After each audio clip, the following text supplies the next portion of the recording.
Esse é o canal Interestantes e eu começo esse vídeo com uma pergunta. Ter consciência negra ou ser um negro consciente?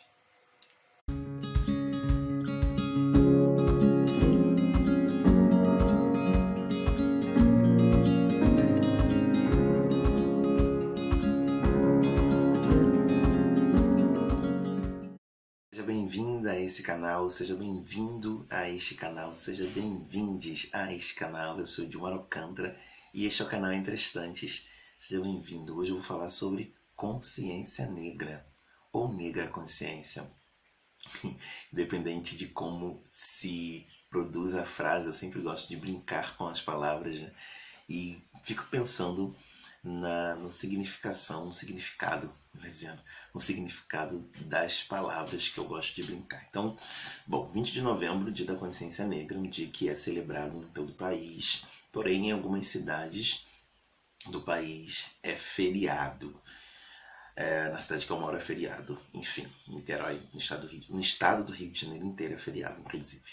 Bom, a gente sabe que essa data é em comemoração a um líder, né, de quilombo, um líder quilombola chamado Zumbi dos Palmares, lá em Alagoas, enfim. Mas a gente não vai falar sobre Zumbi aqui não, a gente conhece um pouco da história. A gente vai falar um pouco sobre, a gente vai conversar um pouco sobre consciência, né, o que é ter consciência. Eu, enquanto homem negro, morador de morro a vida toda, morador de periferia, sempre busquei entender qual era o meu papel nessa sociedade. Conforme o tempo foi passando, eu fui entendendo as coisas, eu percebi que o negro é preterido, que o negro é ridicularizado, que o negro é marginalizado. Sim, isso não é mimimi, basta pegar os números, né? A gente vê, mesmo com o sistema de cotas, a gente consegue ver em números que o número de pessoas negras nas universidades brasileiras ainda é inferior ao número de pessoas não negras. A gente consegue ver com números que 71% dos assassinatos no Brasil, melhor, dos assassinatos do Brasil, 71% das pessoas que foram vítimas são negras. A gente vê no mercado de trabalho o número ínfimo de pessoas negras em cargos de chefia, mas se a gente olhar, por exemplo, para setores que têm trabalhos terceirizados, a gente vê pessoas que lavam, que arrumam, que limpam o chão, seguranças de shoppings, enfim, de seguranças pessoais, a gente vai ver que majoritariamente essas pessoas são de pele negra. Então a gente consegue fazer um panorama da sociedade brasileira apenas com esses números que eu acabei de dizer, que não são números meus, são números oficiais. Qualquer pesquisa simples na internet você pode encontrá-los, caso você não tenha conhecimento ainda desses números.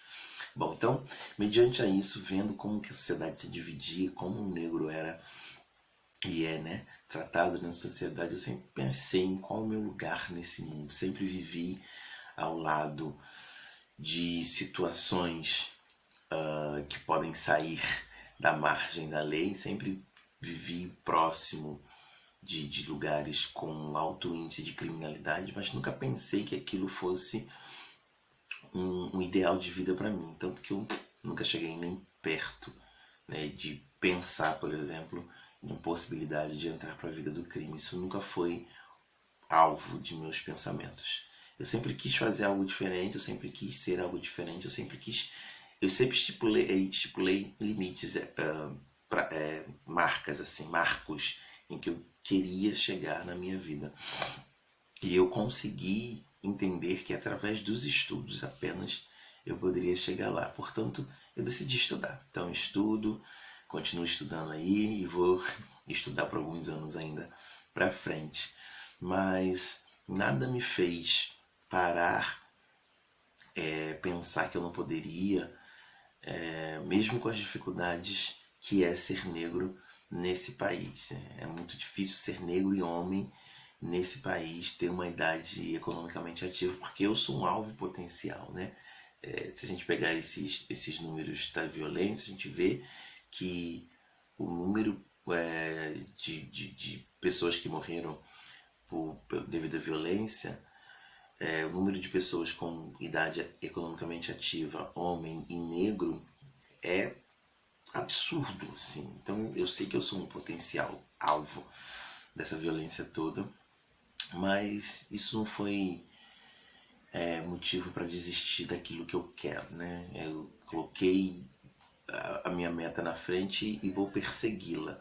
Então, ter consciência, primeiro, eu tenho consciência de que sou negro, em tudo aquilo que implica ser um negro, né? Eu tenho consciência da minha condição na sociedade, tenho consciência dos meus traços negroides, tenho consciência do meu cabelo crespo, que é dreadado, enfim, tenho consciência de uma série de coisas. E me assumo como tal, me amo como tal, me respeito como tal e nunca violentei a minha natureza de negro. Nunca quis isso pra mim, nunca quis mudar o meu jeito, nunca quis, enfim, fazer mudanças estéticas para ser um negro com traços de branco. Nunca passou pela minha cabeça isso. Mas não foi fácil entender que ser negro é ser uma pessoa sem muitas oportunidades na vida, em que eu precisava correr atrás mesmo das minhas oportunidades para ter um lugar onde eu quisesse ter, sem precisar fugir, estar à margem da lei para isso. Qual é a sua consciência negra? Como que você se entende como negro? Quando você passou a se entender como negro, como negra? Bora conversar, a gente pode conversar. Eu converso isso muito com as pessoas, converso muito isso com as pessoas novas da minha família, com as crianças e os pré-adolescentes. Converso muito sobre a questão de ser negro, a questão de aceitação, o cabelo, os traços, enfim. Procuro dar sempre alguma coisa que remete à negritude para as meninas, uma boneca, um livro que fala sobre negro, porque enquanto a gente não conscientizar as novas gerações de que ser negro não é defeito, elas vão crescer também com dificuldades como nós crescemos. Então, qual é a sua consciência negra? Como você vive a sua consciência negra? Vamos botar em prática aí fazer esse movimento, né, de conscientização da negritude para a gente tentar mudar um pouco, né, essa realidade tão desumana, tão antissocial que a gente vive nessa sociedade, infelizmente marcada por muitos ismos, né? Mas o racismo ainda é uma das piores marcas na sociedade brasileira. É preciso ter consciência negra, mas é preciso também ser um negro e uma negra consciente. Pense nisso. A poesia de hoje chama-se Consciência e ela diz assim: é preciso comemorar, lembrar dos muitos que por aqui passaram. É necessário dar o grito de liberdade e buscar a igualdade. É justo levantar-se contra uma norma padrão em que os negros sempre atuam como coadjuvantes no palco da vida. O que se quer são homens e mulheres conscientes, independente do tom de sua pele.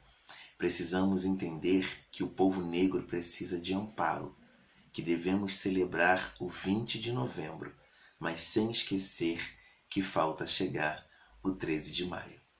Poesia Consciência, autoria Edmar Alcântara. Como indicação de leitura deste vídeo, eu vou indicar um livro do professor Flávio dos Santos Gomes, é um professor de História da UFRJ, que saiu pela Companhia das Letras em 2006. Chama-se História de Quilombolas, Mucambos e Comunidades de Senzala, no Rio de Janeiro do século XIX. É um livro denso, é um livro acadêmico, é um livro que eu dei uma folheada, mas eu não li ainda, não sua totalidade. Mas é um livro que eu indico hoje, né? Esse vídeo sobre a consciência negra, acho que veio a calhar. O livro do professor Flávio dos Santos Gomes. Histórias de Quilombolas, Mucambos e Comunidade de Senzalas no Rio de Janeiro do século XIX.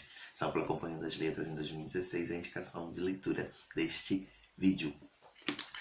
Vamos celebrar a vida, vamos celebrar a nossa negritude, vamos celebrar a nossa existência, sim, e a gente vai combater todos os ismos aí que existem nessa vida, mas principalmente, como eu disse, o racismo, que infelizmente tem marcas bem profundas e enraizadas na nossa sociedade. Eu sou Edmar Alcântara, este é o canal Entre Estantes.